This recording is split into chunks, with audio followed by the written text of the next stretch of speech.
Hey everyone, welcome back to SilverGryphon Makes a Thing, where we make whatever we feel like, at the moment. Today we're finally finishing the project that's taken over my life for about 2 months now. We're finishing Lyn's actual costume. But Sylv, you cry, Lyn already has a costume! Yeah, well, that was just an interim costume I made to start working on my sewing and foam shaping skills. Today, we're making the actual thing. Since I don't want to risk damaging Lyn while I make her new outfit, we need someone to stand in for fittings. This Cleo denial I got on eBay will do the job nicely. She has the same body type as the Gulia yelps I used to make Lyn, so whatever I make to fit on Cleo will fit Lyn. Lyn was created as a Mandalorian character for a Star Wars themed tabletop RPG game, and the most iconic aspect of Mandalorians is their armor. It's so iconic, in fact, that the wearing of armor, or Beskargam, is one of the 6 tenets of the Rezalnair, the creed that forms the foundation of Mandalorian society. Mandalorians pop up a lot throughout Star Wars, and notable Mandos include Jango Fett, Sabine Wren, Boba Fett, and Din Djarin, the Mandalorian from the show, The Mandalorian. By the way, who else is hyped for Season 2? Guys, I can't wait. Let's get started, shall we? As usual, all the supplies I used will be listed in the description box below. To make the Leku, I start with a wig cap. I've got a piece of muslin here that I secure around the head with a hair elastic, then paint over it with layers of Modge Podge. I give it about 3 coats, letting it dry in between. The head itself is protected with a piece of plastic zip-top bag secured with painter's tape. I found out the hard way that the thicker plastic of the bag was very slippery and the painter's tape was just a subpar choice all the way around, so do yourself a favor and use plastic wrap and masking tape instead. When the cap is dry, I remove the hair elastic and trim the edges. Like with her other set of Leku, the edges are eventually going to be concealed, this time by the helmet itself.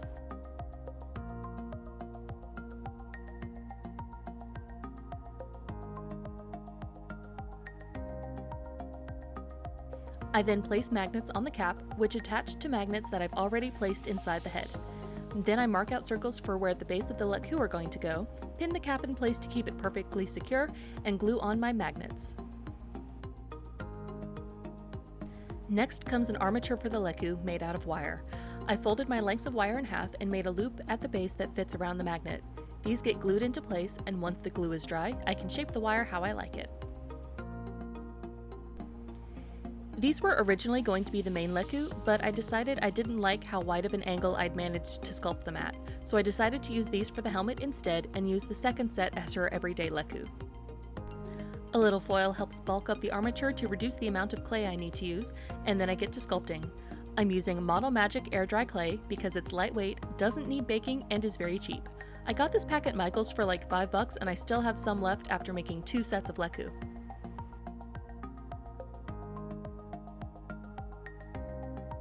I built up the Leku using layers of clay, letting it dry in between. The first couple of passes are just to get the shapes right and to add bulk where it needs to be, and later passes are used to help me refine the skin. Model Magic isn't the best for sculpting detail, and it has this foamy, springy texture that makes it hard to lay flat. Adding a little water helped, but it cracked as it dried. I had to do a lot of patchwork as I went.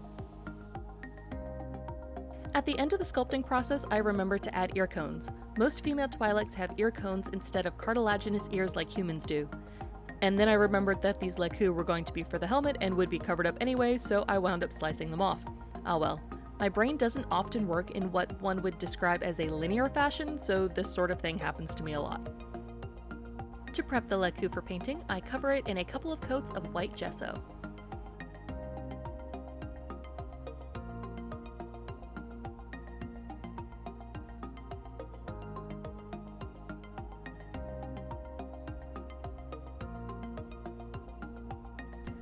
Leku prepped and ear cones removed, it's time to paint. A couple coats of this light blue paint mixed to match the body color gives me an opaque surface to work on. I then shade and highlight the Leku to give them more dimension. Between the gesso and the clay itself, I got this very subtle texture to the Leku that feels a lot like skin that I wound up really liking.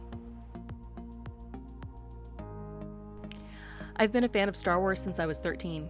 It almost didn't happen, actually. I saw the opening of A New Hope on a very large screen when I was a very small child, and Darth Vader absolutely terrified me. I noped out so hard that I wanted pretty much nothing to do with any kind of science fiction for years. Catching some equally terrifying scenes of Sequest DSV and Star Trek didn't help either. I was so scared of anything set in space that even the scene at the end of Hercules where he flings the Titans out into the infinite void between the stars frightened me.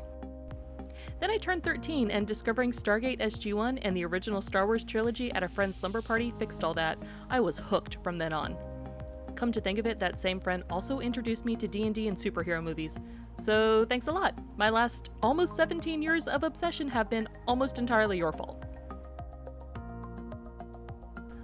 With the Leku shaded, I painted on the black base for Lyn's tattoos, then set to work adding blue interference pigment over the top.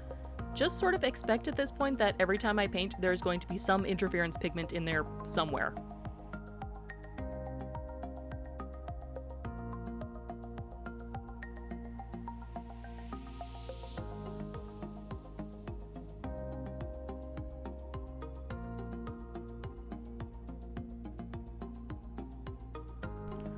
Once I finish the tattoos, I apply a couple of coats of Liquitex matte varnish to seal and protect the paint, and the Leku are done for now.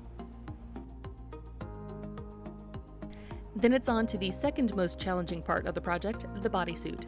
Mandalorian armor consists of armor plates over a body stocking of a tough fabric, tough enough that there are depictions in the old expanded universe of Mandos like Boba Fett being able to survive brief exposure to the vacuum of space.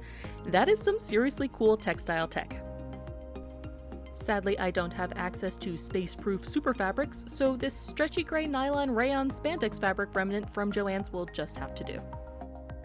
I managed to draft a reasonably successful pattern for the pants without too much trouble, making a mock-up with muslin first to get an idea of the fit before moving on to my gray fabric. The final result may be a little too big in the waist, but they're definitely good enough for what I want to do. I did initially use Velcro to close them in the back before deciding that the Velcro I had was too bulky and swapped it out for a hook and eye fastening. The top was a lot harder.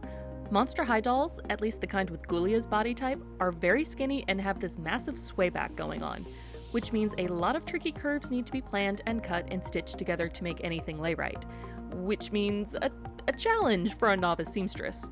I went through several pattern draftings, mock-ups, and even a couple of attempts in my gray fabric before I finally managed something with a decent fit.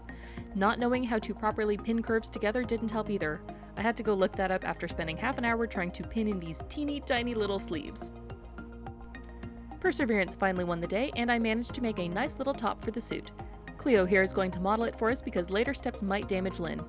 Honestly, it's not too bad if I say so myself. Now it's time for armor. Using craft foam, I sketch out rough patterns for the various armor pieces and cut them out. The actual armor part of Mandalorian armor consists of the iconic helmet, an optional gorget to protect the throat, pauldrons to protect the shoulders and bear identifying markers like clan sigils, rarer braces to protect the upper arms, armored gauntlets or van braces that often conceal control pads or additional tools and weapons like flamethrowers, a breastplate, optional plates to protect the belly, a belt with lots of storage pouches, optional codpiece, cuisses to protect the thighs, knee pads, and armored boots or greaves. Every suit of Beskar gum is different and customized for the wearer's needs and painted according to their personal tastes or to represent specific affiliations and concepts. About the only thing they have in common is a helmet with the iconic T-shaped visor, and even that gets mixed up now and again. It's pretty tricky to do Mandalorian armor wrong, and I think that's utterly delightful. Beskar gum should be as diverse and colorful as the Mandalorians themselves are meant to be. The cut-out pieces of foam get heated over a candle flame and shaped to fit over the suit and doll. If you're very careful and feeling especially daring, you can pin the piece of foam in place on the doll and hold both over the flame to heat and shape it. Be especially careful if you try this. You're working over an open flame and the foam gets really hot. It can even melt and stick to your skin, causing nasty burns. Adult supervision and assistance is highly recommended here. I actually did scorch my fingertips a few times during this, and it hurt. Definitely don't do this while wearing acrylic nails because those can melt and cause serious injuries. I also recommend using either a headless doll or one without hair because the stray hairs can also get hot and melt.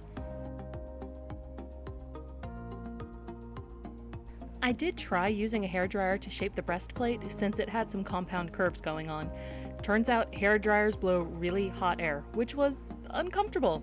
and fairly pointless since it didn't get hot enough to do what I wanted. Some of the pieces I'm making couldn't easily be made out of a single sheet of foam, so I glued on additional bits. The breastplate and belly plates get pinned and glued with Elmer's glue all, though I soon realized that hot glue works just as well and is, indeed, significantly faster.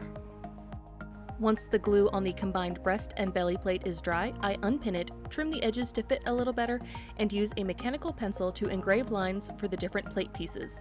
The midriff is protected by what will look like overlapping, articulated bands of metal when I'm finished, and the chest plate of many suits of Beskar gum feature a variant on this design, of a plate for either side of the chest with this little elongated, hexagonal heart piece, which is often a contrasting color. The boots are also made of multiple pieces of foam. The back piece is fitted to the back of the leg, with a piece that comes down and forms the heel. The sole is made by forming another piece of foam to the foot, then setting it into the back piece. The upper is formed over the foot from below the ankle and is attached as well. I initially sewed it on, but it turned out to be easier just to hot glue it. Hot glue also helps bulk up the soles of the boot, and I discovered I could smooth out some of the lumpy bits by using the side of the glue gun's nozzle. Just below the top of the boot, I stitch on a loop of elastic. The boots are going to be in two parts. This piece slides on, with the elastic securing it around halfway up the doll's calf, and then the greave is going to fit over the top and secure at the back with tiny snaps. It's important to make sure that both the elastic and the straps will fit over the pants.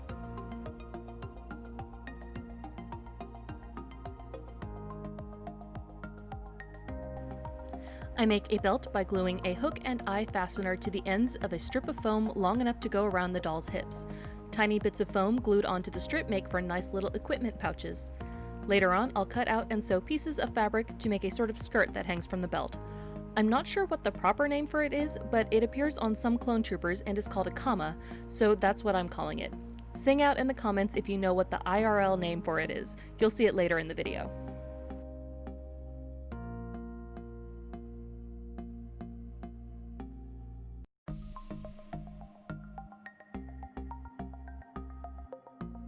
Here's Cleo with all the bits of Beskar gum made and laid over the undersuit. I like how the belt is going to cover up the gap between the jacket and the pants. Since none of my other dolls are bald, it's time for Lyn to come back and help with the helmet. This winds up being a lot of trial and error, fitting, trimming, and eventually gluing. I finally get the back of the helmet built directly onto the Leku.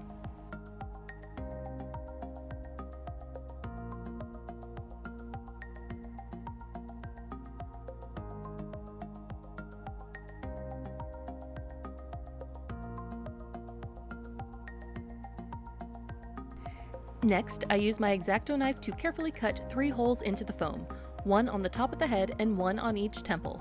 These will house more magnets. The 2 built in under the Leku attach to magnets inside the skull, while these 3 will let the front of the helmet attach to the Leku cap. The magnets get attached and entombed in place with hot glue.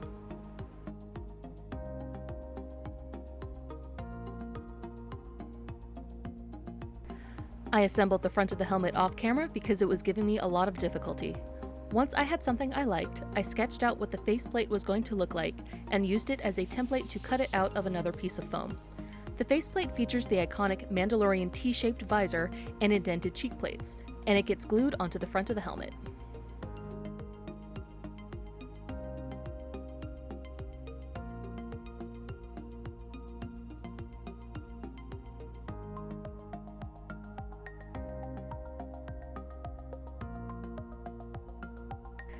Another very common feature of Mandalorian helmets is this little antenna piece that swings down in front of the visor. This usually houses a rangefinder, basically a super zoom function for the display inside the helmet. I bend the end of a piece of wire into a hook, slide a little circle of foam onto the bend, and glue down the edges of the foam around it. Another little piece of foam glued onto the end makes the rangefinder itself.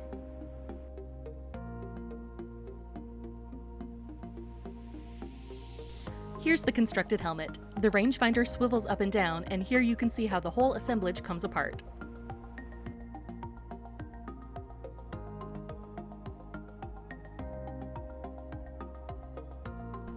I just pop the Leku onto Lyn's head like this, then put on the faceplate and ta-da!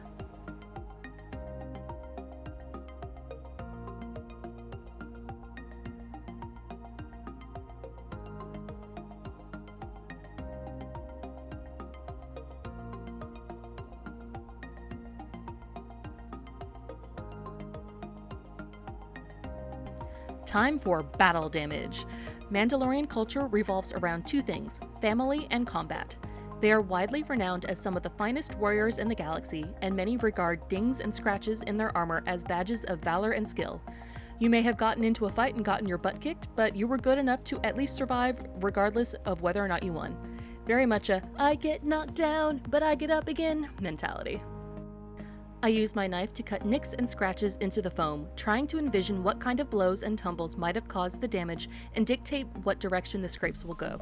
Pretty much every piece gets a little damage. I envision Lyn as getting into plenty of fights during her career.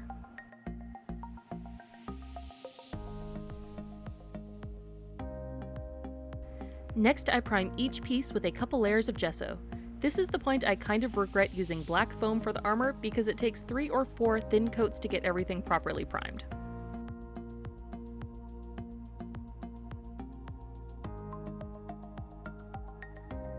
Everything gets an initial coat of slate blue paint. At this point, I'm still hashing out what the color scheme is going to be. Lyn is themed around ice, snow, and cold, but I didn't want stark white, so I settled on this color instead. I soon decide that the pieces that should look like they're made out of leather, the boots, belt, and the straps for the knee pad, need to be a different color, and they get repainted a darker gray, while the knee pads themselves and the belly plates get redone in gray and silver. Here I've got the pieces of the kama cut out and getting some recoloring with paint. I used the same fabric for Lyn's puffy blue pants for these, but the fabric had a slightly greenish tint to it that wouldn't quite work with the rest of the outfit. So I recolored them with a blue-gray that coordinated with the plate color, then add a quick gradient by dabbing in diluted white paint at the top of each piece and diluted ultramarine blue along the bottom hem. Adding watery paint on top of wet paint made for a very nice and smooth gradient. Time to start adding details. I mix up a slightly watery, dark blue-gray paint and work it into the scratches and crevices between the chest and belly plates. Once I'm satisfied with how the dark wash looks in the deep cracks, I go back and blotch it on over the rest of the plates, then strategically wipe it off so the dark paint accumulates in any divot, crack, or indentation to make it look weathered and more battered. Splotches of gray paint go around the deep scratches and anywhere I want to scrape in the paint, and I dry brush silver paint over these patches to make it look like the underlying metal has been exposed.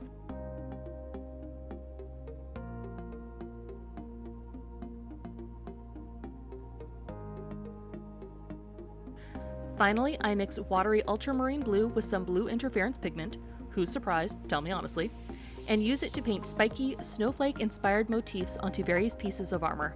Anywhere there's a scratch or scrape that crosses over part of the design, I break it up to make it look like the paint was scraped off. Little details like that go a long way into making a paint job look believable. I also add some of that shimmery ultramarine to the edges of the kama to help tie it in with the rest of the outfit. All of the foam gets 2 coats of Liquitex Matte varnish, while the designs get gloss varnish to bring out the shine.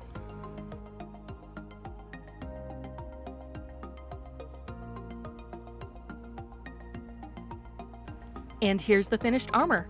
I am loving this color scheme, and I love how the paint job really brings the whole thing together. The last step in all this armor crafting is to attach it to the undersuit. Cleo's going to serve as a mannequin one last time as I use hot glue to attach most of the pieces to the suit.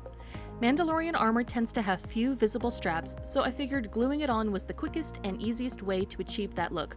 Only the boots, helmet, and belt and kama are going to remain as separate pieces.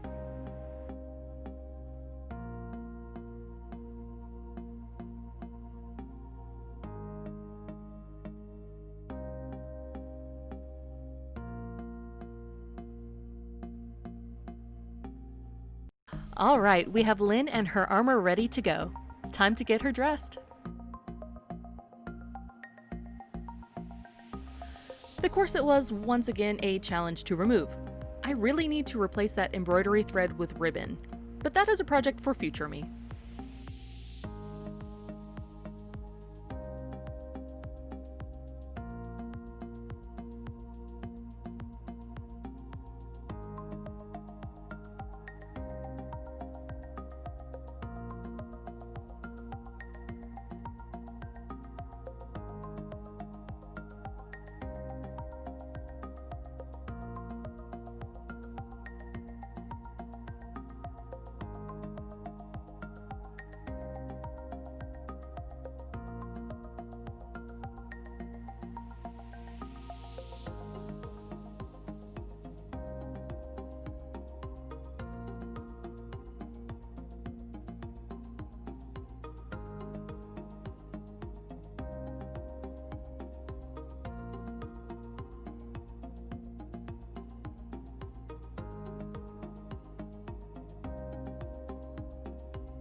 Guys, meet Lyn Clan Surish, the Twi'lek Mandalorian. I love her. She's perfect. She's a little different from my concept sketch, but I like the final result even better than the concept. There's nothing about her design I would change. I learned a ton while making this first doll. There were a lot of challenges, a lot of techniques to learn and refine, and I loved it. I'm gonna make more dolls, and soon. Thank you for joining me on this wonderful journey. I hope you enjoyed these videos as much as I enjoyed making Lyn here. Like, comment, and subscribe to the channel to help it grow, and join me soon for the next episode of SilverGryphon Makes a Thing. To stay up to date on what I'm doing, and to get looks at my in-progress works, you can check out my Instagram, linked below. My next 2 projects are already planned out, but after that, who knows?